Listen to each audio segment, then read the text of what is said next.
We're back with a special look on board the largest aircraft carrier in the world. It's the USS Ford. The ship is currently deployed in the North Sea as part of a huge show of force by NATO at a time where tensions with Russia, of course, are rising. NBC News reporter Matt Bodner, he was given access to the carrier. He joins us now from the Norwegian capital of Oslo. Matt, great to have you with us. We're so happy that you got to go have this experience. You can tell us about it. Tell us what you saw and what the ship is currently involved in.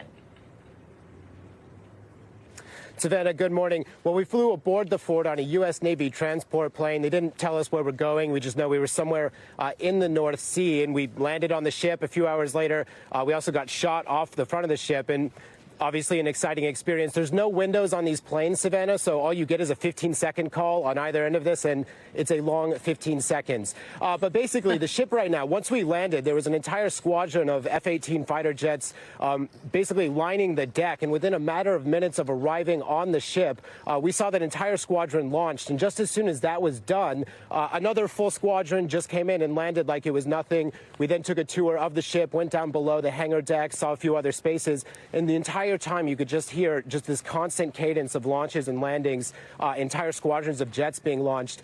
Now, all of this is not happening for nothing. Right now, the Ford is deployed with NATO in the North Sea, and it's part of a massive NATO maneuver that's taking place also simultaneously in the Baltic and in the Mediterranean, and it's all facing an eastern direction. This was planned months ago, but the context with Russia is very clear right now. And actually, separately, NATO officials told us that those planes we saw taking off, some of them were flying off on missions, patrols, also hitting simulated targets in Poland, Lithuania, and in Finland, and that's 1,000 miles away. All right, Matt, not going to lie, I am pretty jealous of this experience with everything that you just told me. Sounds absolutely incredible and intriguing. Tell us, though, I know you also spoke with military officials on board. What did they tell you? What did you hear from them about kind of the goals here with this show of force? Yeah, so as I mentioned, like this was planned in advance, but this is, as they described it, NATO's sort of prestige military maneuver. They run it a few times a year, and the whole goal of it, as they would describe it, is to practice, but also to demonstrate to anyone watching that NATO is capable of coordinating multiple militaries across multiple theaters, sort of all in one direction, in the name of deterrence, as they would say. We did speak with the Ford Strike Group commander aboard the ship. That's Rear Admiral Paul Lanzolata. Take a listen to how he described it. A U.S. carrier group, in this case a NATO group, anywhere sends a message. What's the message here? That the NATO alliance is strong, that we operate together routinely. We do so in a seamless manner, and we're ready to defend the alliance on any given day. So that conversation continued. The Admiral, in his words, also liked to use the term projecting power, obviously in this eastern direction as part of the purpose, part of the message here. And I would translate that and describe it as NATO sending a message to Russia, to the eastern members of the NATO alliance, that the alliance doesn't need to station a massive amount of hardware in Eastern Europe. It can respond to anything that happens there in a matter of hours.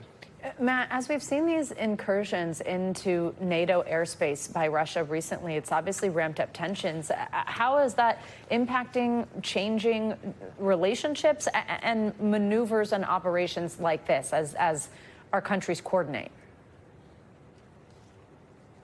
So this is an interesting question. It's definitely on everyone's minds right now, that tension with Russia. Just in the past few weeks, we've seen multiple instances of Russian aircraft, Russian drones violating NATO airspace. 2 NATO members have called for consultations on how to respond to this.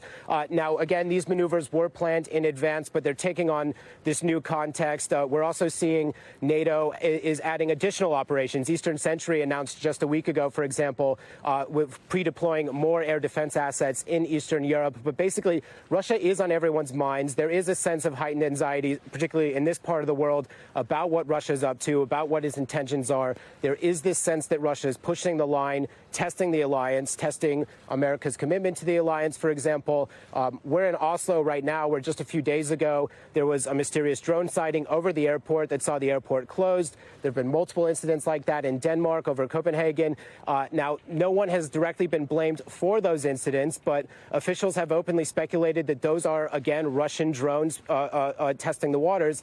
And also, with the exercises we're seeing now, we did learn from a German defense official this morning telling NBC News news that Russian planes did buzz a German frigate taking part in these exercises. Savannah? All right. Matt Bodner, thank you very much. What a fascinating look. We thank you for watching, and remember, stay updated on breaking news and top stories on the NBC News app or watch live on our YouTube channel.